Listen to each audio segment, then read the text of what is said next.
नवाज शरीफ ने भाई को हुकूमत छोड़ने का कह दिया। जरदारी और फजलुर रहमान क्या बड़ा फैसला कर सकते हैं? तफसीलात जानते हैं इस वीडियो में।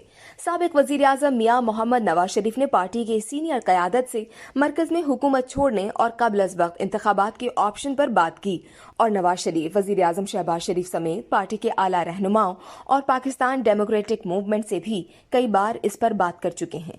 नवाज शरीफ ने मशवरा दिया कि हुकूमत में मजीद रहना मसाइल को हल करने के बजाय मजीद मसाइल पैदा करने का इंदिया दे रहा है, जबकि हुकूमत को तमाम रियासती इदारों से हकीकी हिमायत हासिल होनी चाहिए थी। आसिफ अली जरदारी और मौलाना फजलुर रहमान समेत पीडीएम के रहनुमाओं ने अब तक हुकूमत छोड़ने के ख्याल की मुखालिफत की है, लेकिन परवेज इलाही को पंजाब का वजीर आला बनाने के सुप्रीम कोर्ट के फैसले से इसके इम्कान दिखाई दे रहे हैं। नवाज शरीफ ने अपनी पार्टी रहनुमाओं को बताया कि इमरान खान की अदम एतमाद के वोट में बरतरफी के बाद शहबाज शरीफ की हुकूमत के लिए शुरू ही से रुकावटें खड़ी की गई थी। इस वीडियो से सिर्फ इतना ही। मजीद जानने के लिए सब्सक्राइब कीजिए डेली जंग यूट्यूब चैनल और लाइक कीजिए डेली जंग फेसबुक पेज।